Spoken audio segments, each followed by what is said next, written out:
Hello students, आज हम करेंगे एक्सरसाइज 1.4 ऑफ चैप्टर 1।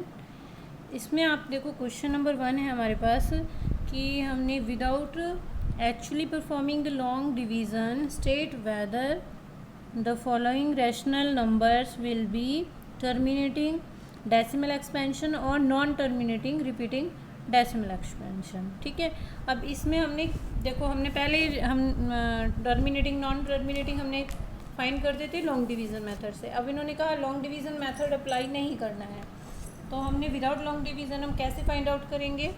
इसके लिए हम क्या करते हैं, सबसे पहले हम इसको डिनोमिनेटर को देखते हैं कि मेरे पास डिनोमिनेटर क्या है, इसके फैक्टर्स बनाते हैं हम। जैसे फर्स्ट क्वेश्चन है, हमने इसका डिनोमिनेटर देखा क्या है आपका 3, 1, 2, 5। ठीक है, अब इसके हमने प्राइम फैक्टर बनाए हैं। ठीक है, देखो 5 है लास्ट में तो 5 से जाएगा, 5 6 जा, 5 2 जा, 5 5 जा, फिर 5 1 जा 2, 5 5 2 जा, 5 5 जा 5, फिर ये आ जा 5। ठीक है ना, 1 2 3 4 5 रेज़ टू पावर 5 आ गया। ठीक है, अब हमारे पास हम फर्स्टली क्या करेंगे, इसमें हम इसके प्राइम फैक्टर बनाएंगे जो भी हमारे पास डिनोमिनेटर होगा। जैसे हमारे पास 3125 थे, इसके हमने प्राइम फैक्टर बनाए जो कि हमारे 5 रेज़ टू पावर 5 आ गया। ठीक है, अब हमारे पास ये जो है हमारा जो डिनोमिनेटर है वो किसकी फॉर्म में होना चाहिए, 5 रेज़ टू पावर समथिंग और 2 रेज़ टू पावर समथिंग। अब अगर हम कहेंगे किसी भी नंबर को कि टर्मिनेटिंग है, तो हम कैसे कहते हैं कि उनमें जो हमारे पास 5 raise to power m, 5 raise to power m और हमारे पास 5 raise to power 2 raise to power n। ठीक है, ये इस फॉर्म में होना चाहिए नंबर हमारा। ठीक है, इसका क्या, और जहाँ पे m और n क्या है, where m and n are non negative integer. ठीक है ना, नेगेटिव नहीं होनी चाहिए इनकी वैल्यू। इसके बाद अब हमने जो फर्स्ट क्वेश्चन में हमने प्राइम फैक्टराइज किया तो उसमें हमारे पास 5 रेज़ टू पावर 5 आ गया हमारे पास। ठीक है, अब हमारे पास इसमें 2 तो है ही नहीं, तो हम 2 रेज़ टू पावर अगर 0 लिख दें तो उसकी वैल्यू क्या होती है हमारे पास, समथिंग कोई भी नंबर है आपके पास, अगर उसकी रेज़ टू पावर वैल्यू 1 हो जाती है।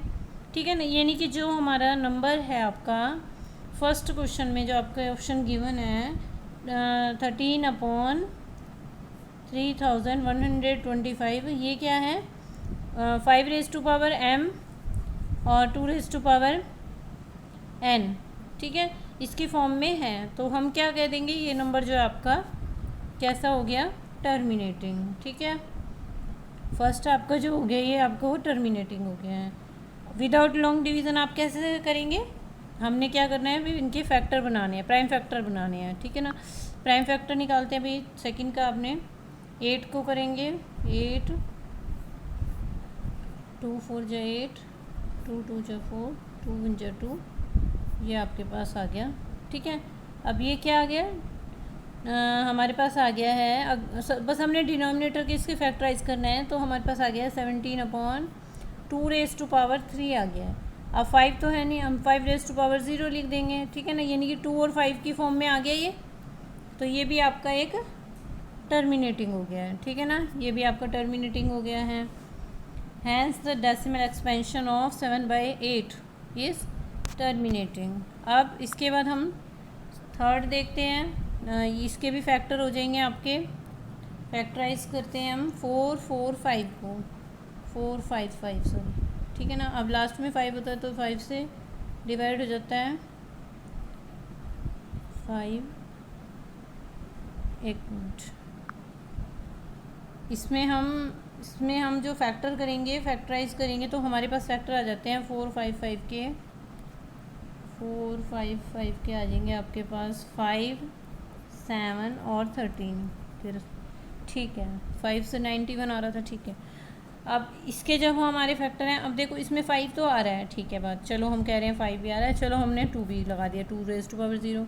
लेकिन यहाँ पे हमारे पास अदर प्राइम फैक्टर्स भी आ गए 7 और 13, तो यहाँ पे जो हमारा नंबर होगा वो आपका नॉन टर्मिनेटिंग हो जाएगा। ठीक है ना, हमारे पास टर्मिनेटिंग के लिए क्या कंडीशन थी, नॉन टर्मिनेटिंग हो गया आपका ये वाला। क्या थी कंडीशन कि हमारे जो डिनोमिनेटर में है हमारे पास नंबर, उसके जो हमारे प्राइम फैक्टर्स आए वो 2m और 5n की फॉर्म में आए, ठीक है। तो वो तो सेटिस्फाई नहीं हो रहा है, इसमें 13 और 7 और 13 भी आ रहे हैं, इसलिए हम इसको क्या कह देंगे, नॉन टर्मिनेटिंग है। इसके बाद आप ये क्वेश्चन ट्राई करेंगे, ठीक है। फिर उसके बाद आ जाता है क्वेश्चन नंबर 2। अब इन्होंने क्या कह दिया कि write down the decimal expansion of those rational numbers in question number 1 which have terminating decimal expansion, ठीक है। अब हमारे पास जैसे क्वेश्चन 1 में फर्स्ट क्वेश्चन था हमारे पास, वो जो था हमारा टर्मिनेटिंग था। अब हमने उसको डेसिमल फॉर्म में लिखना है। पहले तो हमने जस्ट यही बताना था कि भाई ये टर्मिनेटिंग है, ये नॉन टर्मिनेटिंग है। तो उसके लिए हम क्या कर रहे थे कि भाई उसके लिए हम देख रहे थे कि जो हमारा डिनोमिनेटर है उसके प्राइम फैक्टर्स हमारे कैसे बन रहे हैं, ठीक है।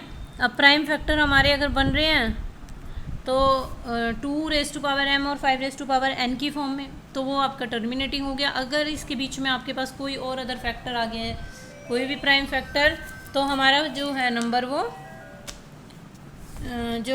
आपका नंबर नॉन टर्मिनेटिंग हो जाएगा, ठीक है। अब हम इसमें हमने क्या करके बताना है, जो क्वेश्चन नंबर 1 में हमारे पास जो भी एक्सप्रेशन गिवन था उसको हमने टर्मिनेटिंग और नॉन टर्मिनेटिंग की फॉर्म में बताना है, डेसिमल फॉर्म में, ठीक है। कैसे करेंगे इसको, देखो भाई, जैसे फर्स्ट पार्ट था आपके पास, जैसे ये था फर्स्ट पार्ट 13/3125, ठीक है। अब हमारे पास क्या था 13/3125, इसके हमने प्राइम फैक्टर बनाए थे, क्या बने थे हमारे पास 5^5, ठीक है ना। ये आप उसी में से यूज़ कर लेंगे। अब यहाँ पे देखो भाई, इसको हम कैसे इसको डेसिमल फॉर्म में कर सकते हैं। इसको अगर मैं 2^5 से ऊपर नीचे मल्टीप्लाई कर दूँ तो मेरे पास टर्म में कोई डिफरेंस नहीं आएगा, लेकिन हमारे पास क्या है, डेसिमल एक्सपेंशन आ जाएगा इजीली। कैसे, 13 और 2^5 की वैल्यू हो जाती है 32, और ये 5 और ये भी 5 सेम आपकी पावर्स हैं, तो ये दोनों क्या है, मल्टीप्लाई देंगे, तो 10^5 हो गया इसका आंसर। यहाँ पे अब अगर हम इसको सिंप्लीफाई करते हैं, 13 और 32 को मल्टीप्लाई करते हैं, मेरे पास आंसर आता है 416, और इसमें हमारे पास देखो 10^5 का मीनिंग हो गया कि 1 2 3 4 5, ठीक है।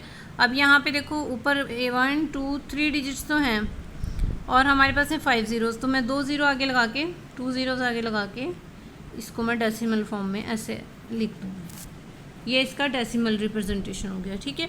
इसको आप लॉन्ग डिवीज़न से भी कर सकते हो, ठीक है।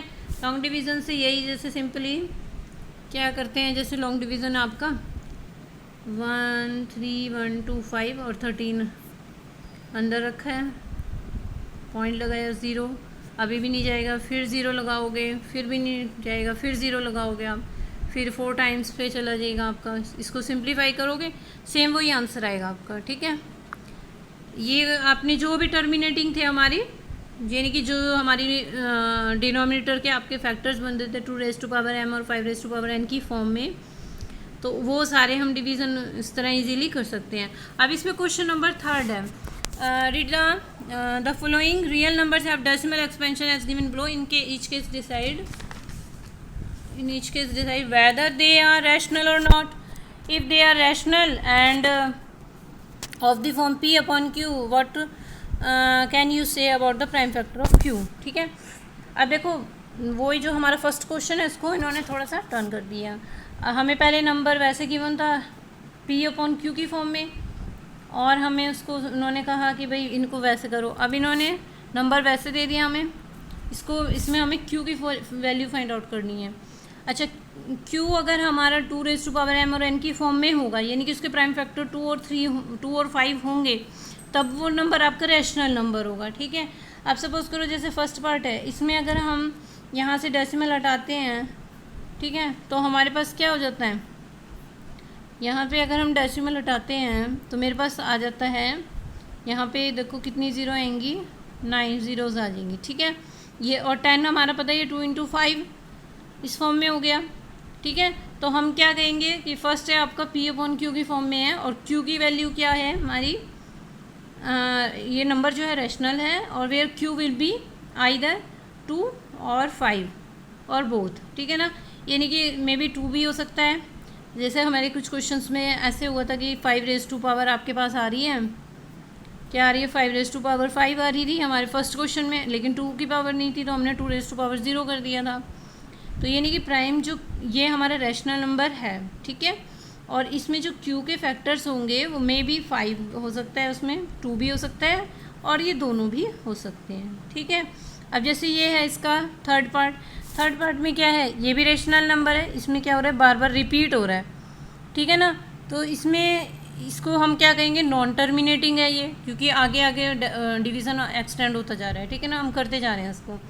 और इसमें जो हमारे पास क्यू की वैल्यू होगी, इसमें भी यही फैक्टर्स होंगे हमारे 2 और 5, ये तो है ही, इसके अलावा भी आपका कोई और प्राइम फैक्टर हो सकता है, ठीक है बच्चों। आपका चैप्टर 1 कंप्लीट हो गया है, आगे फिर आप कुछ और करेंगे।